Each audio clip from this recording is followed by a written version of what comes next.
तुम्हीच ठरवा खरी शिवसेना कोणाची.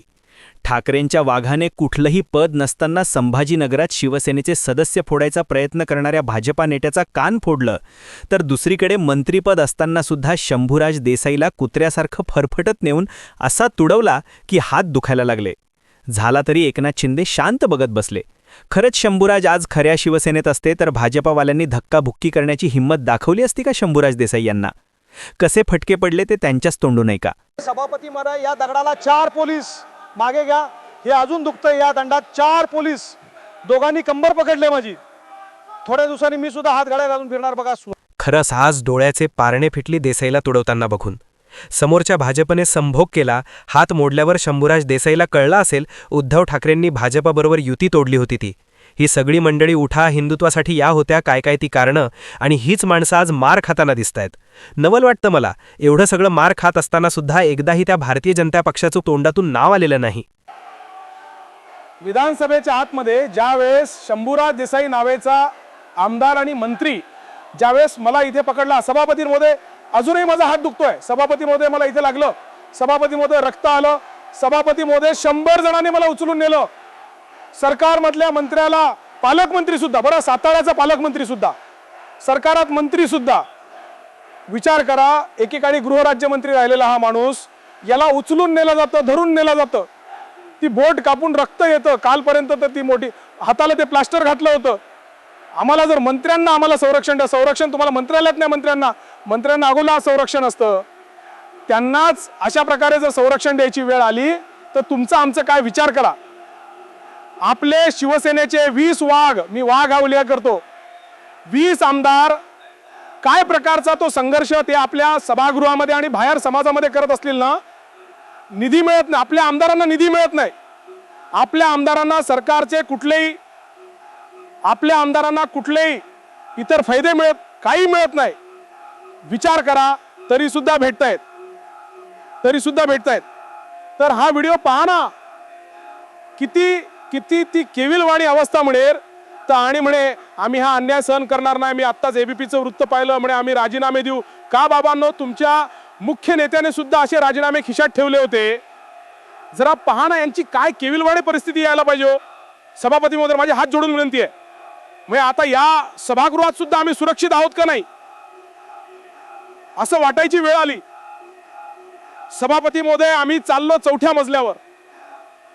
सभापती महोदय 10 फुटाचं अंतर होतं, मेटल डिटेक्टर लावला होता, जिथून सदस्य आत जातात सभागृहातल्या मतदानाच्या ठिकाणी, ते मांडवे म्हणतात. आणि पालकमंत्री आहेत, मला जाऊ दे, मला सभापती महोदय या दंडाला 4 पोलीस मागे घ्या, हे अजून दुखतंय. या दंडात 4 पोलीस, दोघांनी कंबर आवडली माझी.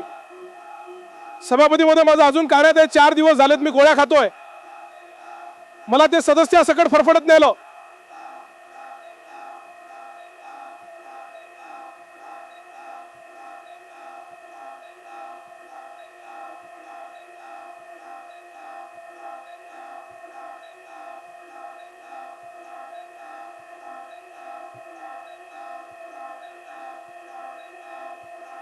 त्यांचे बंधू खासदार नितीन काका पायऱ्यांवरनं त्याला खाली पाडलं, नाही ढकलत एका खोलीत नेऊन तिकडे ढकललं बाजीला.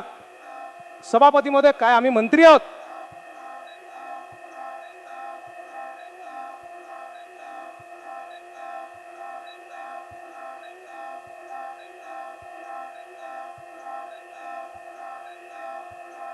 हो आमदार आहोत.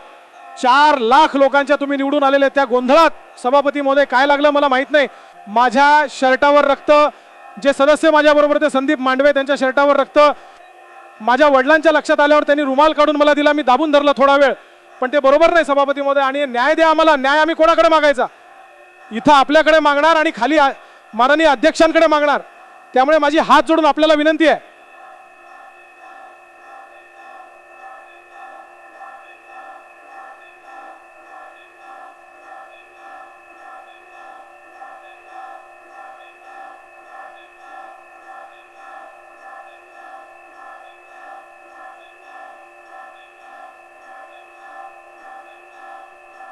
परब साहेबांनी जे काही घेतलं नाही याच्यावर त्याला तोड नाही. ह्या अशी माणसं कायम त्या विधिमंडळात असावीत.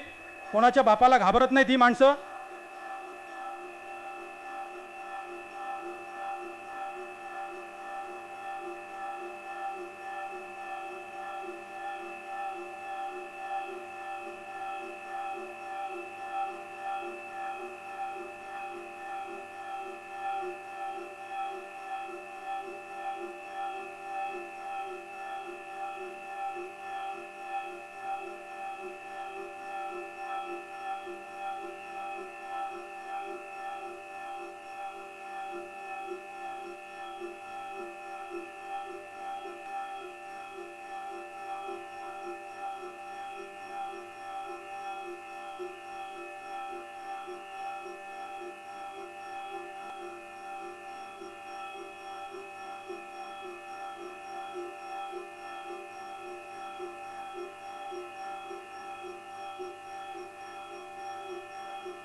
राष्ट्रवादीने देखील मार खाल्लाय, म्हणजे फक्त शिवसेनेनेच मार खाल्ला नाही.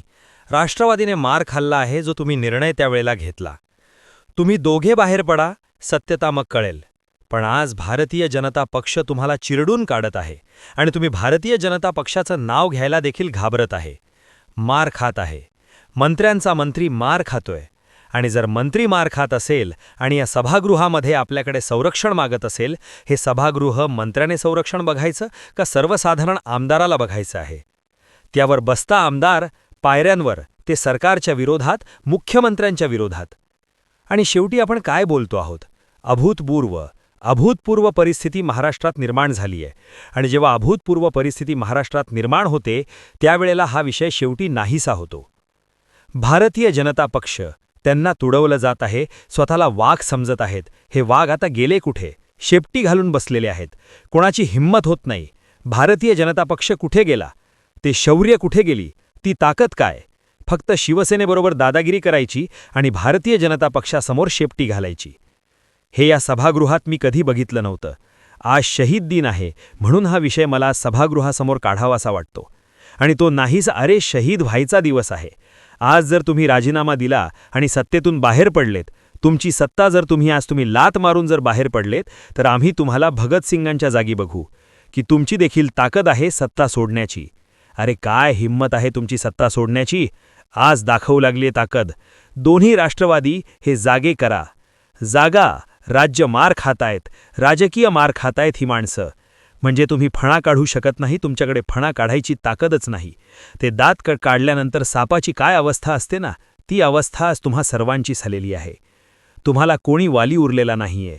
तुमचं नेतृत्व तुम्ही दाखवत असेल, आम्हीच शिवसेना, आमच्याकडे धनुष्यबाण, आमच्याकडे या, तुम्ही ज्या वेळेस म्हणत होते आम्ही कोर्टात जाऊ, कोर्टामध्ये सुप्रीम कोर्टापर्यंत जाऊ, कोर्ट आम्हाला न्याय देईल आणि कोर्ट आमच्या बाजूने बोलेल, तर कोर्ट पहिला प्रश्न तुम्हाला विचारेल, सुप्रीम कोर्टाची गोष्टी करता चिन्हाचा निकाल लावू का? चिन्हाचा निकाल लावून टाकू का? न्याय द्यायच्या गोष्टी करता जर त्या चिन्हाचा निकाल लागला तर तुम्ही कुठेही राहणार नाहीत. आता काय बोलावं, मला विनोद सुचतायत ह्या सगळ्या गोष्टींवर. पण देवेंद्र फडणवीसांनी सुद्धा आज नाराजी दाखवलेली आहे. मुख्यमंत्र्यांनी नाराजी दाखवली. त्यांच्याही मनात बऱ्याच गोष्टी चालू आहेत, पाहता आहेत. कारण शेवटी तुम्ही कढीपत्ता आहात. कढीपत्त्याचं काम काय असतं? तो स्वाद आला, आमटीमध्ये स्वाद आला की कढीपत्ता उचलून बाजूला फेकायचा असतो. स्वाद घेऊन झालेला आहे. त्यांना ज्या भेटायचंय, सत्ता पेटलेले आहेत. आताही 8-10 आमदार कमी आहेत. राष्ट्रवादी काँग्रेस पक्ष, अजित पवार गट आहेत सोबतीला. तुमची काही गरज नाही उरलेली.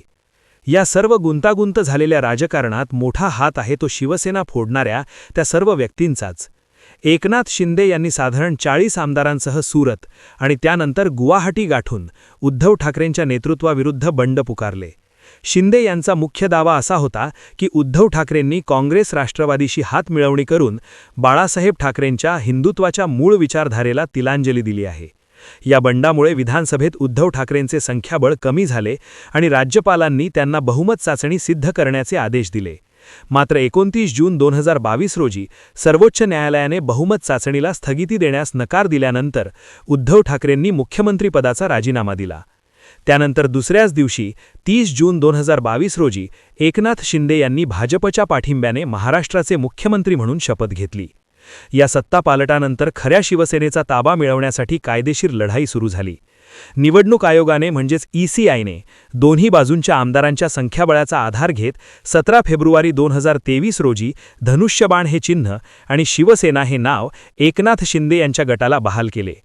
या निर्णयामुळे ठाकरे गटाला मोठा धक्का बसला आणि त्यांना शिवसेना उद्धव बाळासाहेब ठाकरे हे नवीन नाव आणि मशाल हे निवडणूक चिन्ह स्वीकारावे लागले. उद्धव ठाकरेंनी या निर्णयाला सर्वोच्च न्यायालयात आव्हान दिले आहे, जिथे अद्यापही काही तांत्रिक बाबींवर सुनावणी सुरू आहे. दुसरीकडे विधिमंडळ स्तरावर 16 आमदारांच्या अपात्रतेचा मुद्दा गाजला. 10 जानेवारी 2024 रोजी विधानसभा अध्यक्ष राहुल नार्वेकरांनी दिलेल्या निकालात एकनाथ शिंदे यांच्या नेतृत्वाखालील गट हीच खरी शिवसेना असल्याचे घोषित केले आणि कोणत्याही आमदाराला अपात्र ठरवण्यास नकार दिला. या निर्णयाने शिंदे सरकारला कायदेशीर स्थैर्य मिळाले असले तरी ठाकरे गटाने याला लोकशाहीची हत्या म्हणत जनतेच्या न्यायालयात जाण्याचा पवित्रा घेतला. आता सुप्रीम कोर्टामध्ये नेमकं कुणाच्या बाजूने निकाल लागणार हे महत्त्वाचं ठरणारच आहे आणि तीच बाब पुढील महाराष्ट्रात राजकीय वर्तुळात सत्ता कोण कायम ठेवणार हे ठरवणार आहे. नेमका विजय एकनाथ शिंदेंच्या शिवसेनेला मिळणार की पडद्याच्या पाठीमागून उद्धव ठाकरेंच्या शिवसेनेवर गुलाल पडणार हे कोर्टाने निर्णय घेतला की कळेलच. मात्र याबाबत तुमचं मत कॉमेंट बॉक्समध्ये नक्की द्या. आणि तुम्ही उद्धव ठाकरे साहेबांना सपोर्ट करत असाल तर कॉमेंट बॉक्समध्ये शिवसेना लिहून. अशाच माहितीपूर्ण व्हिडिओसाठी आपल्या चॅनलला सबस्क्राईब करायला विसरू नका.